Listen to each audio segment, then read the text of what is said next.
Today, I'm Dr. Stephen Akintai. It's good to see you. Welcome everyone.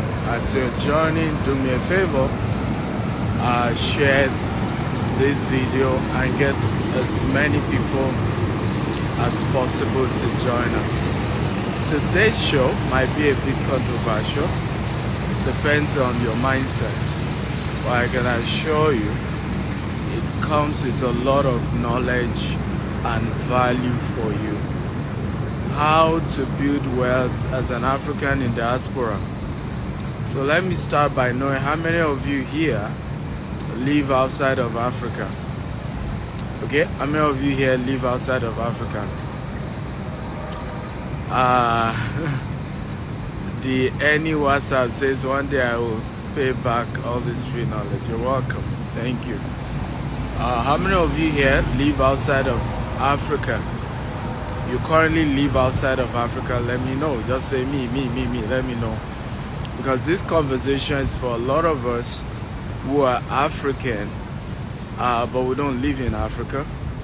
And we want to look at the subject of wealth creation and how do you build wealth as an African. I need us to know that there are challenges, there are inherent forces, not necessarily invincible, that tend to frustrate our ability to build wealth as people of color. Some of those forces are cultural nuances. Some of those forces are mental blockage, and they've been there. They're just mental stronghold over the years, and until you identify them and fix them, you can realize that it may be extremely difficult for you to live in abundance. And sometimes you are in places where you are supposed to build wealth. It's supposed to be easier, but it's still difficult. I'll give you an example. Those of you who are Africans and live outside of Africa, tell me whether it's true or false. When you left Africa, your mindset was that you were going to a place where it will be easier for you to build wealth for yourself and for the next generation. True or false? Okay, for those of you Africans in diaspora, true or false? When you left Africa, your mindset was that it was going to be easier for you to build wealth outside of Africa for yourself and for the next generation. Okay, true or false? Now, how many of you, I want you to be honest with me, are not impressed with where you are financially today? Okay, just type me. How many of you who are in diaspora are not impressed? Literally, it's not looking like what you really imagined. When you were living in Africa, you thought it was going to be a lot easier outside of Africa building wealth, but it's not really what you thought. Can you be honest with me? How many of you are actually disappointed at the way things are going right now when it comes to your finances, wealth creation? Can you just type me? Come on. It's so bad that even those who claim the reason they left Africa was for their children, I look at a lot of children of immigrants right now in America, in the UK. It's even worse in the UK, right? Many are graduates and yet had to be working McDonald's. True or false? Okay, I have, in fact, one of them, I call her my London PA, right? She is a graduate from the university in the UK, and is having to work in a McDonald's, right? And so my question really is, how good really is it to have all that opportunity, or I went to study abroad, and then what difference is it really making? Even those who are in the creatives, T.Y. Savage did not become great until she returned back to Nigeria, right? Davido grew up in in Atlanta, wealthy family, couldn't, break through until he returned back to Nigeria. Same thing with Burna Boy, right? So what we are saying is a situation where it's not really working the way a lot of people plan. And I want to open you up to the first set of myths. I will start this conversation with myths about money that a lot of people in diaspora face that is responsible for not being able to build wealth the way they want. Are you ready? If you're ready, type I'm ready, I'm ready. Come on. Remember to invite more people to this conversation. It's going to be a really, really great conversation. There's so much you're going to learn. So invite more people, get everybody in here. Come on, let's go. Number one, okay, myth is the myth of free knowledge. Okay? The number one myth is the myth of free knowledge. A lot of us, because back in Africa, many of us are used to free things, right? Your uncle that is rich occasionally send you money. Your family members. So we're used to things free. So we leave Africa and we're now in Canada or UK or US and we expect free knowledge, right? We expect that common knowledge is gold. Common knowledge, and I see people do that. So you move to this part of the world and then you're asking people in church, you're asking general people, how do I make it here? I don't enter Canada, how I go do it? And you fail to realize that what people don't have, they can't give you. So you are meeting people who have been in the US for 30 years. But yet they are still living paycheck to paycheck. And you decide to leverage or build your entire life in the US based on free knowledge from people who actually couldn't use that same knowledge they have to do something great in the last 30 years. I don't know if you agree with me that doesn't make sense. Come on, talk to me. Okay? So the myth that general knowledge is gold, free knowledge is gold in diaspora is part of the reason why a lot of people are not building wealth. Because the real knowledge that will help you to build wealth in this part of the world is not free. It's not free, guys. It's never free. It's expensive, okay, but it is the secret to becoming financially free. And if you decide to say, no, I don't want to pay, why should I pay to learn? What's the big deal? Kenny, big deal. Kenny, big deal. I met somebody taught me for free. Okay? And then you realize that you continue to struggle and struggle and struggle and struggle. So I want to ask you a question. Okay? Have you ever thought of it that where did the audacity come from? Where officially, right, that I started coming to the US is just 9 years ago. Okay? That I would say I now live in the US is probably going to be this year. And I'm already doing projects. I'm on a project over 400,000 units, $150 million. Another project, over 60 units, $50 million. How come I am new to America in terms of growing our empire? I practically don't live here yet. And yet I'm doing things that people who have been here for 30 years are not doing. Can anybody give me the answer? Why do you think it's so? Right? Why do you think I'm able to do big stuff, running to hundreds of millions of dollars, buying 40-acre property, starting another 19-acre property? This Saturday we're launching a 19-acre estate in Richmond. Why do you think I'm doing those things And people who have been in the US 30 years, 40 years, 20 years are not able to do that. In fact, if you come to the US and talk to people like that, they will tell you, be careful, don't tell anybody you have money. IRS will come after you. They will tell you, you know, you need to be careful, right? Don't show off. This is America.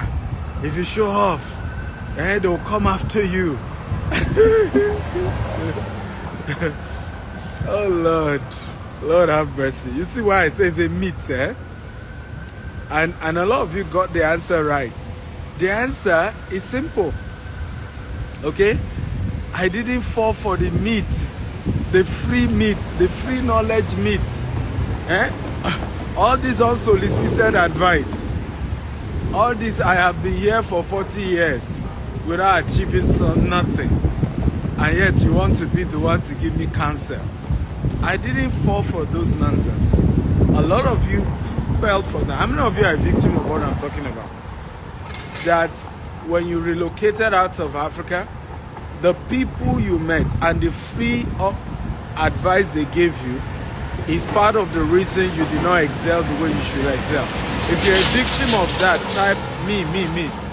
Okay? How many of you are a victim of advice that didn't make sense? It took some of you 5 years to realize that the first advice you got when you relocated was just pure nonsense, right? It wasn't true. Okay, some of the counsel I've connected with people who told me when they relocated to UK. Everybody told them, right? It's either you're a nurse or you never amount to anything. Can you believe that?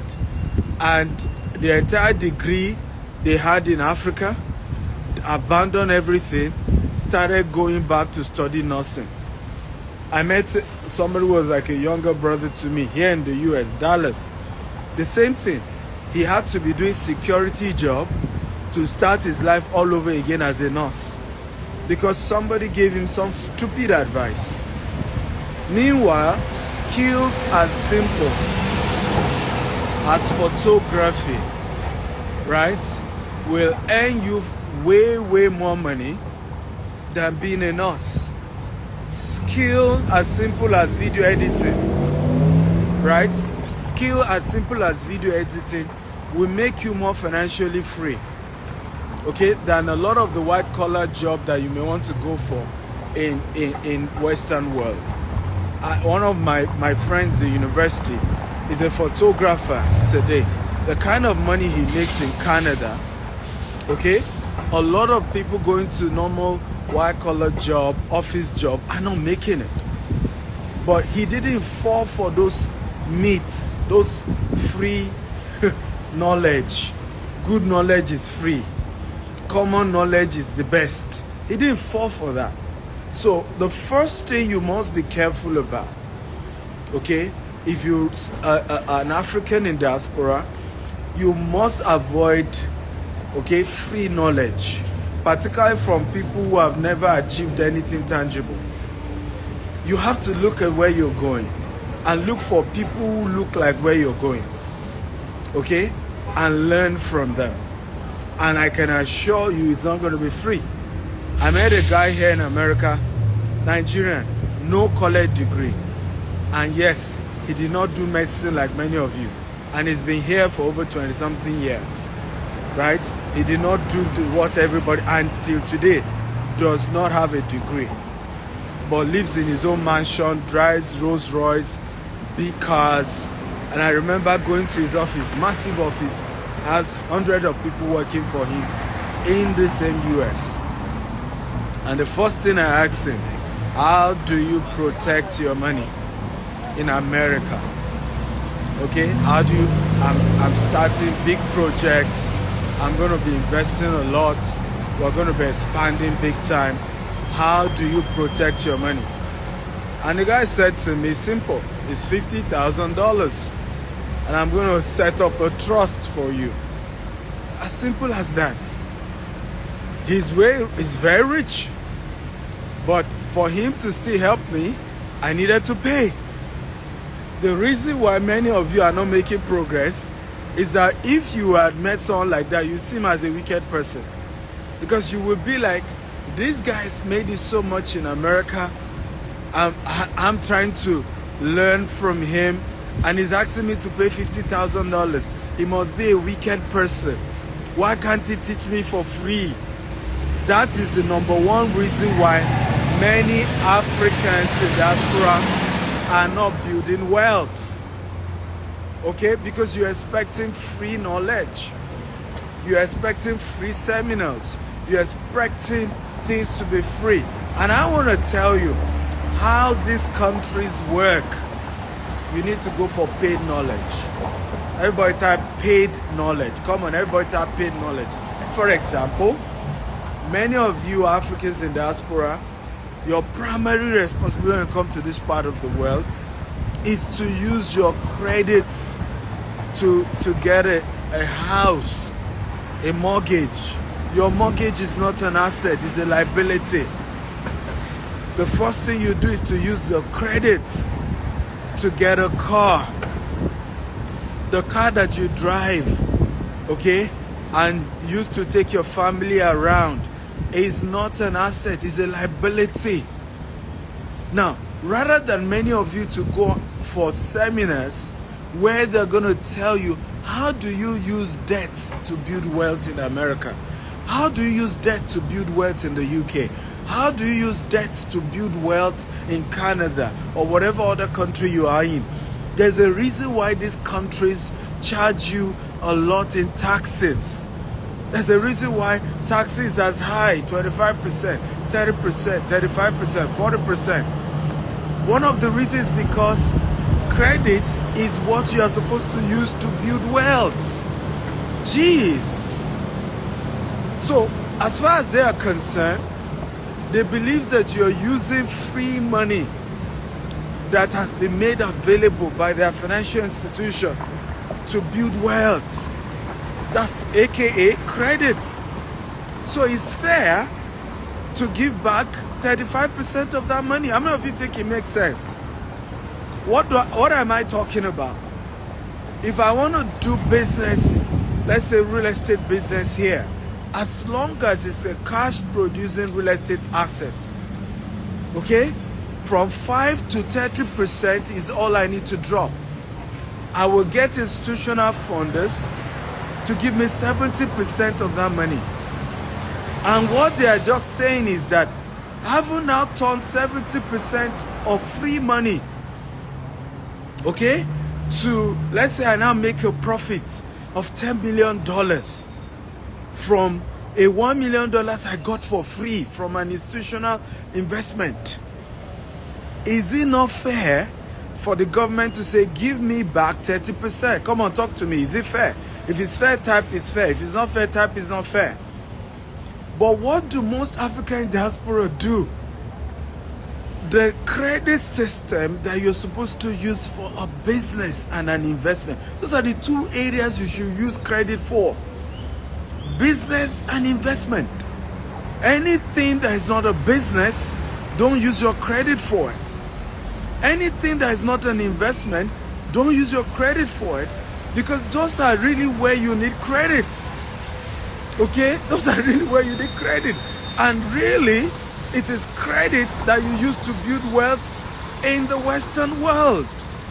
Right? When you want to do real estate, for example, in Africa, you have to bring money 100%. True or false? If it's true, type true. If it's not true, type it's not true. If you want to buy a house, whether it's a house that is an investment or it's not an investment, you have to bring 100% of the money. Same thing when you want to buy a car. You have to bring 100% of the money, isn't it? Okay, but in this part of the world, if you can prove to them that this investment I'm about to do will produce cash flow, will be a source of cash flow, it is a business, then guess what? You can go walk up to any of your banks and they give you money, okay, to support that business. But what do most of us do with those opportunities? You go and say, give me a car loan, give me a house loan, right? Give me a this and give me a that loan. And you fail to realize that your mortgage, you are paying taxes on the mortgage, and that mortgage isn't a cash producing asset. Okay? But of course you can brag to your poor relative back in Africa and say, hey, see me in my big house. See me now. I got to America 6 months. I'm driving a brand new car. 6 months. I have my own house. Instead, what you are supposed to do, okay, is to go get a cash producing real estate asset. That's what you're supposed to use with that credit. Okay? Go and buy 5 unit houses that the tenants will be bringing cash flow for you. Go and buy 10 unit houses that the tenants will be bringing cash flow for you. It is now their cash flow, the money they are paying you for rent, part of your profits from that. You can either rent your own house or buy your own house. At least your tenants are the ones paying for your mortgage. I hope this makes sense. But for you to get into a mortgage that is not producing any cash flow, you're already at a loss. You're already sinking into debt. Because what many of you don't know is that most of this mortgage, the first 5-10 years, you are not even paying for the principal. Okay? The first 5-10 years of many of this mortgage in the UK, in the US, in Canada, you are not even paying for the principal. You are paying bank charges. So when you eventually default 5 years from now, 10 years from now, in many cases, you lose everything. You lose everything. Because they are going to show you that all that you've been paying the last 5 years or 10 years has been the bank charges. Okay? And that, well, you don't have anything, so get out. They're going to sell it to somebody else. Or, sell the house on auction. So it is wisdom for you to know that when you come to this part of the world, invest in the knowledge of paid knowledge about the credit system. Come on, talk to me. Does this make sense? Right? Invest in the what? In the paid knowledge of how to use the credit system. So if you don't invest in the paid knowledge, you'll be using common sense and you'll get common results. You'll be using average knowledge and you'll get average results. And because you haven't gotten to meet people who have been able to leverage on credit to build real wealth, you are just also talking to people who also don't know their right from the left. You know, they said that in a village of blind people, a man with one eye is the king, isn't it? So what I see in this part of the world is that a lot of immigrants from Africa are blind. And then when it looks as if one of them has one eye open, he becomes the leader and then gives unsolicited advice and everybody keeps running after that.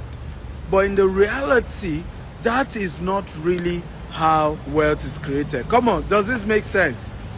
Have you learned something powerful today? If you learned something powerful, type I've learned something powerful. Okay, talk to me. So, I want to beg you, and this is, I don't even have a paid seminar I'm trying to ask you to come for. But I want to beg you, start looking for paid trainings in the area of, one, credit. Using credit to build wealth in the Western world. Number one, go for a paid training. Number two, go for paid trainings in the area of your skill. In the area of your skill, go for paid training in those areas. Okay, enough of free. Many of this free knowledge in America, I realize, they will invite you for free seminar, is only to market you for the paid one. So in reality, you still don't know it. If you want to learn something in most of this developed world, you have to pay for it. And because many of us have been used to free stuff from Africa, is the reason why we've not maximized the great opportunities that exist in the Western world. Okay? Number one. Are you ready for number two?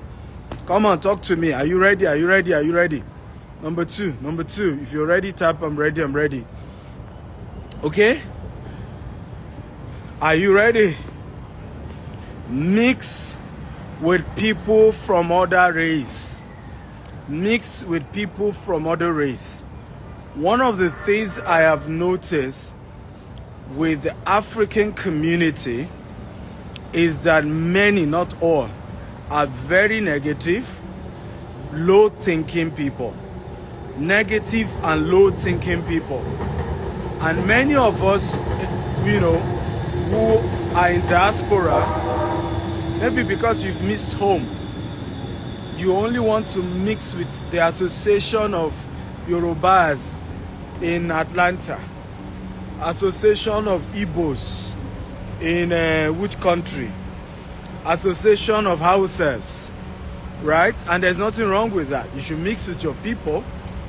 But many of these people, not all, are negative thinking and low thinking. So the day you are trying to take risks, they are the first to tell you no. And that's why you need to mix with other cultures who are not as scared as you are, who are not as negative as you are, as a lot of people from your culture are. Now, I will ask you a simple question. Just be honest with me. How many of you tried to start a business in diaspora and you spoke to your fellow African and their first question was not, be careful? Oh yeah, be honest. How many of you? Okay? If that was the answer, just type yes, that's what they told me. Right? You want to start a business, you want to start something new, and then you tell your fellow African, right? The first thing, they don't even have the detail. In fact, many of them, if you tell them, so what do you suggest? I don't know, I don't suggest anything, but hey, be careful. And then they go ranting about how others have lost money. They give you an example of other people who lost money. They tell you how things are never working. They just begin to bring up stories and stories and stories. Come on, talk to me. Now, how many of you have had situations where some who even kept quiet, they didn't discourage you, only came for what you were doing, and then a few weeks later, you see them trying to attempt the same thing you did? Come on, type me. How many of you have had those experiences? Right? The ones, that's why I say low thinking and negative ones. Because some are just negative, they will just tell you don't do it. Some who are not even negative, they are low thinking. They will follow you to, they will not say anything. They will follow you to see how you try to do it. And then a few weeks later, they are doing their own. Some will not even consult you. They just have started, boom, boom. Low thinking. Right? So try to mix. I understand that a lot of Africans in diaspora are victim of racism. Okay? But I have said this over and over again.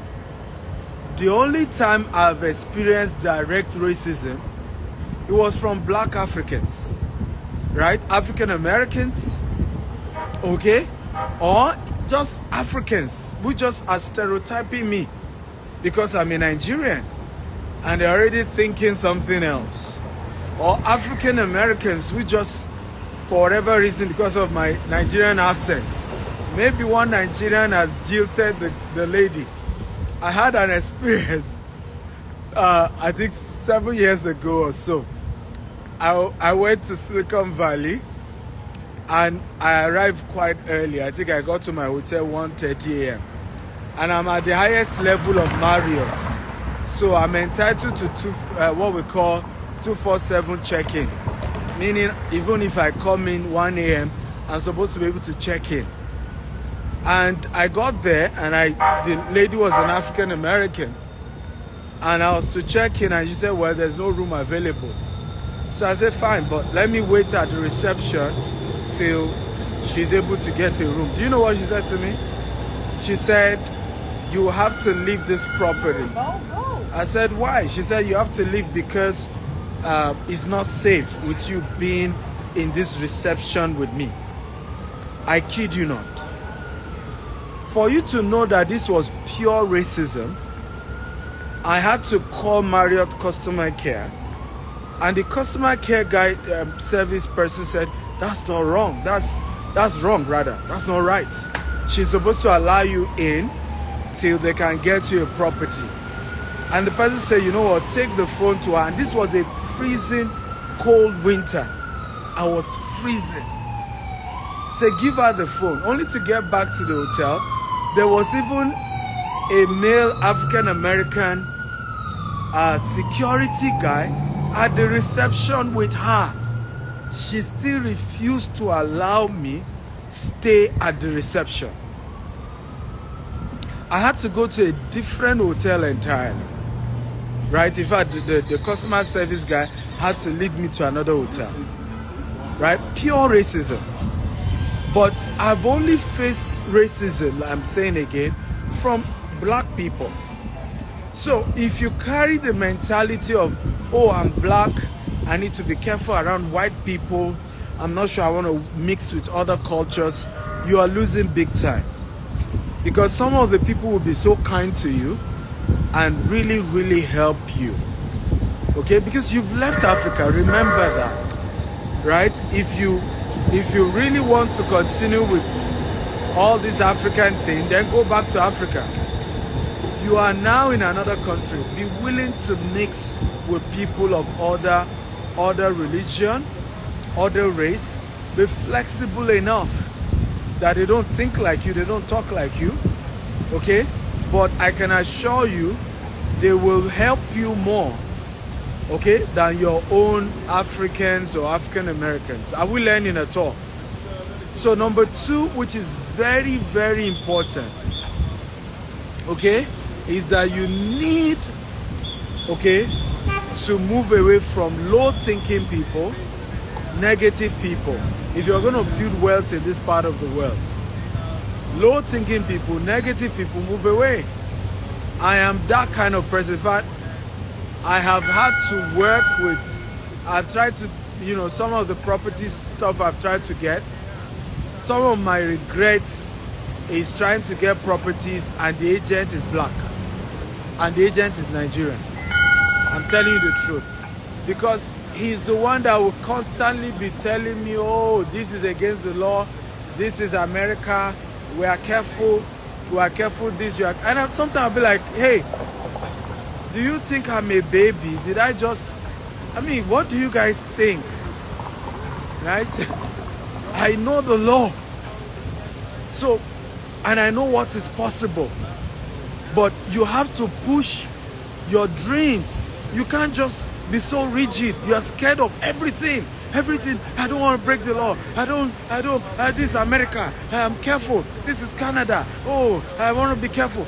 And then you can't just even make any tangible decision.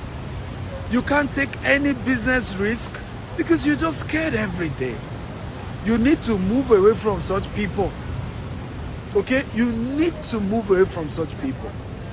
You have to move closer to people who are bold, who are courageous, who are ready to take risk. There is no greater, like I said, you decided to leave Africa. You decided. You are here now. Be bold. Can everybody type, I'm going to be bold. I'm going to be bold. How many of you here watching me are entrepreneurs? Those of you in diaspora. I want to talk to those of you in diaspora. If you're in diaspora and you're an entrepreneur, just type, I'm an entrepreneur. Okay?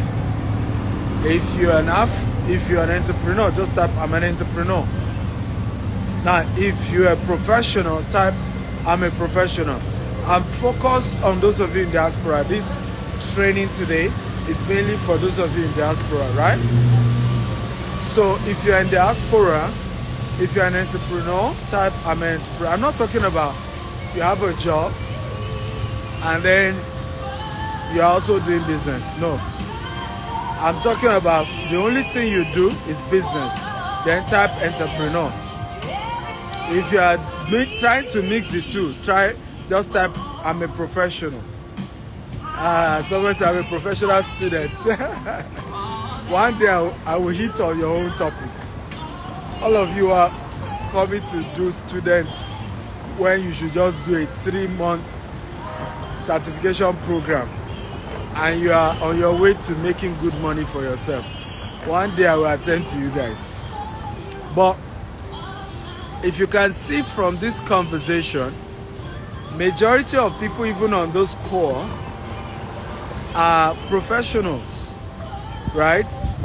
And that tells you that something is wrong here. Because how many of you agree with me that the easiest place to do business is outside of Africa? If you agree, type I agree. In terms of opportunity for financing,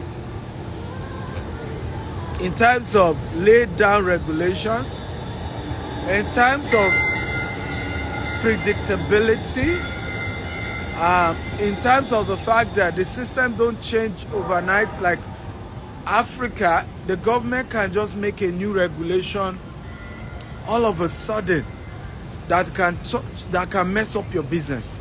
The government can wake up tomorrow and make an announcement and your entire business line is gone. Right? Entire business line is gone.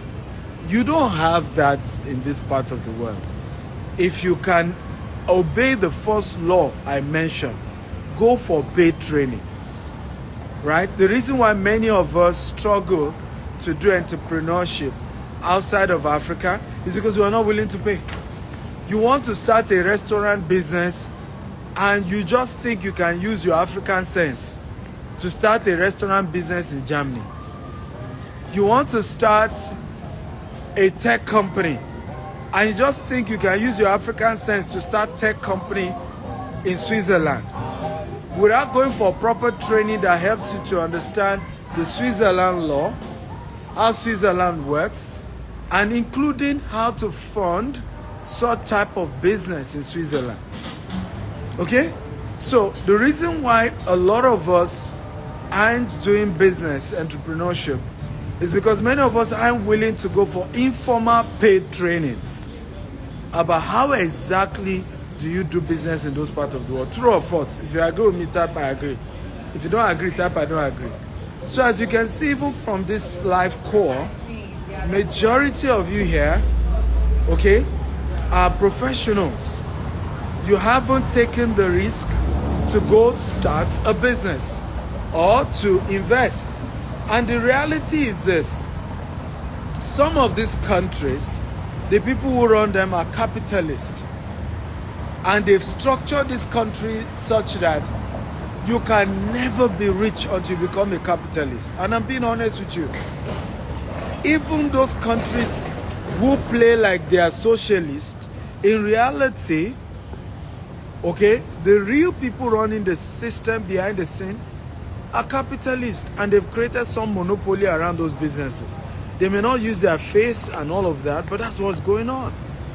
So if you're in a country where the major way to make money is to become a capitalist, and you decide not to be a capitalist, you can see that you're losing big time, isn't it? Right? You're losing big time. So some of these countries require that you take risk. Go start a business. Right? If you fail, you failed. You dust yourself up and you start all over again. Declare bankruptcy. Now, let me ask you a question. How many of you know that America is the easiest country to declare bankruptcy? True or false? Okay? I'm just using America because I'm here in the US. True or false? America is the only country you can start a business, create a mess. In other words, you failed in the business, you have so much debt in the business, and you can go to a court and say, hello, your judge, well, I have failed in this business, I'm no longer interested again. And you declare bankruptcy, the taxes you owe, forgiven, clients you owe, gone, right? Vendors you owe, gone. Everybody, nobody can come after you again. Now, where else can you do that? Even in Nigeria, you can't do that. Okay? You can't do that in Nigeria.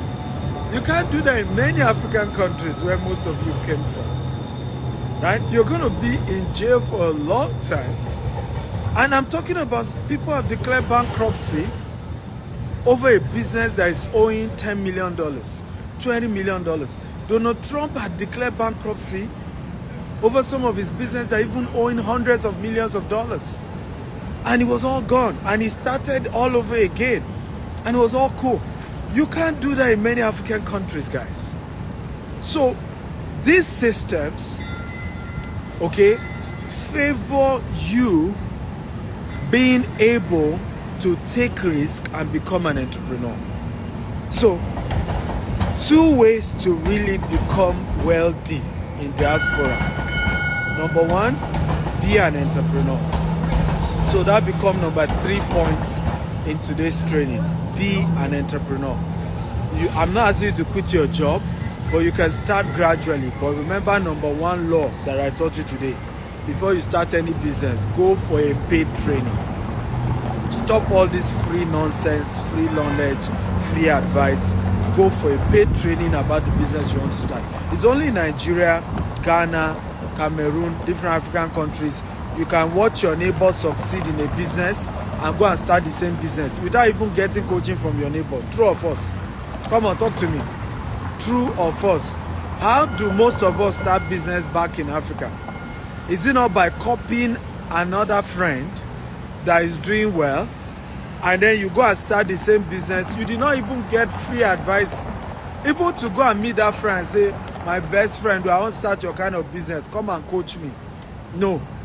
Once you see that, your friend that used to borrow from you suddenly bought a car, bought a house, employ people, be like, Omo, there is real money. Right? There's real money in Richard Card business. Let's go, let's go. The same thing is happening in my industry, real estate. Everybody is doing real estate in Nigeria now. Everybody. Right? Now, for them to go for training, there's nothing wrong in them doing real estate. But at least come and meet someone like me that's risen from zero to the top and say, so teach me how you did it. Right? A lot of Africans will not go for training. They just start the business based on observing somebody else. Now, the same attitude we bring to diaspora, the same attitude you bring to Canada, you bring to Germany, you bring to US, you bring to UK, where you just want to start a business just because somebody else is doing it. Training, no. And then you say it's difficult to start a business. So I hope you've learned. That's number 3. Number 4, be an investor. If you really want to be financially free and build wealth in diaspora, you must set aside a portion of what you are earning right now and put it into something. Example, fractional shares. Right? 3 months ago, Tesla was really down. Okay? It's gained almost 10% again. So it simply means that if you had bought Tesla shares 3 months ago, okay, you already have 10% profits in just another 3 months. And there's likelihood that it's going to get better. So you can buy a fractional share. So what do I mean? Let's assume Tesla share, I'm just giving an example, is going for $400. But all you can afford to keep aside, right, every month is $200. You can buy a fraction of 1 Tesla shares. So every month you are able to buy a fraction. You're able to buy a fraction. That is how wealth is built here. Right? So put a portion of your money into an investment. That's the way money works for you.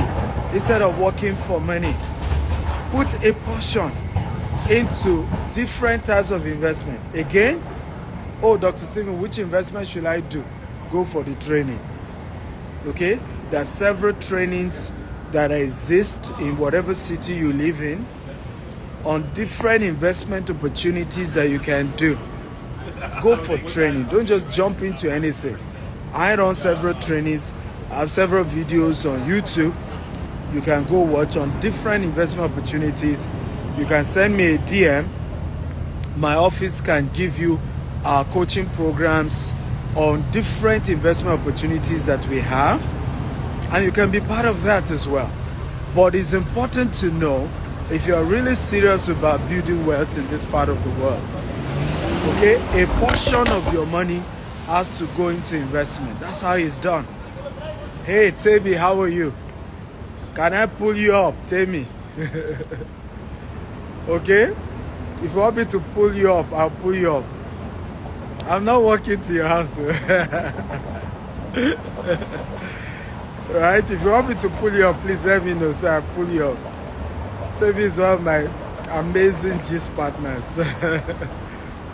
So, you want to make sure, if you are really serious about building wealth in diaspora, start a business.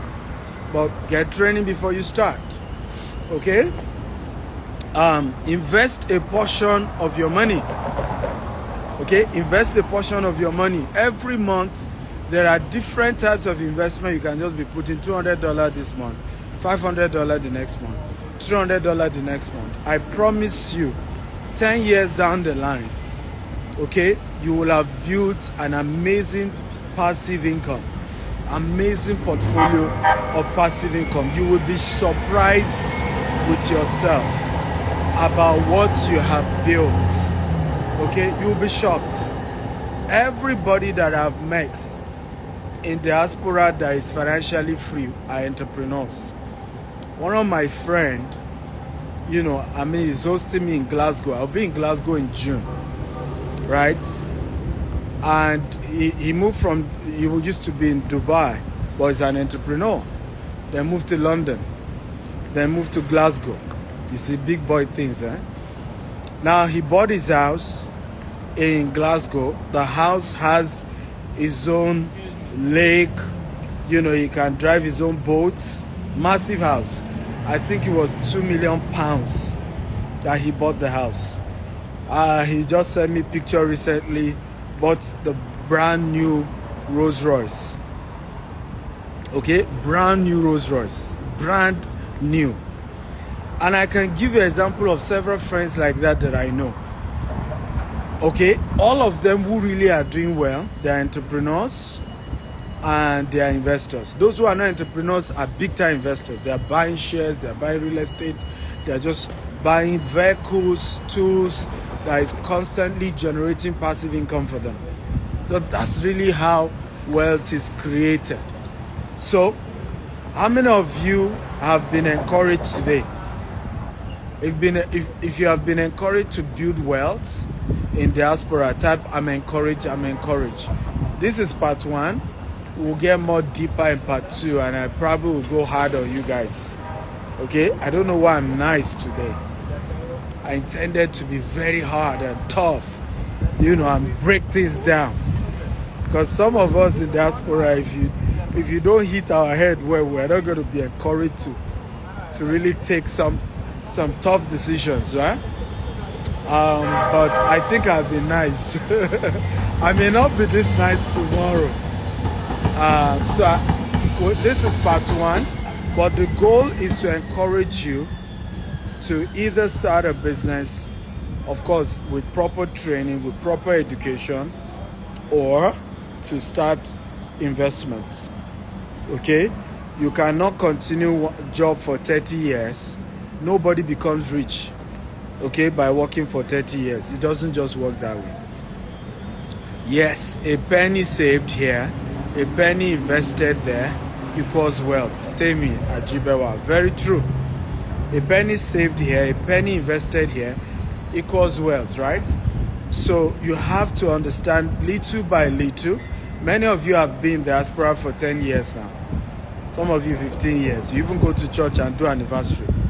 But in reality, you cannot boast of $1 million. That's a shame. That's a shame. Right? That's a shame. Okay, if you're here and you can't boast of $1 million, 10 years being in diaspora is a shame. 20 years, 21 years, I am the one saying it is a shame. Okay, it's a shame. My first year in Dubai, we did almost $20 million. First year. So I'm not talking about what I've not done. Okay, I'm not talking about what I've not done. Okay, this is my first year, fully, operating real estate projects that is 100% owned by our company, right? 100% owned by our company, and I know what we're already attempting. Okay, so it's a shame if you're here 10 years, 20 years, and you can't boast of, being able to control $1 million. It's a shame. Something is wrong. And somebody said the definition of insanity is doing the same thing over and over again and expecting a different result. It's the definition of insanity. Many of you went through hell to leave Africa. You went through hell to leave Africa. You sold what you had. You left all those you know.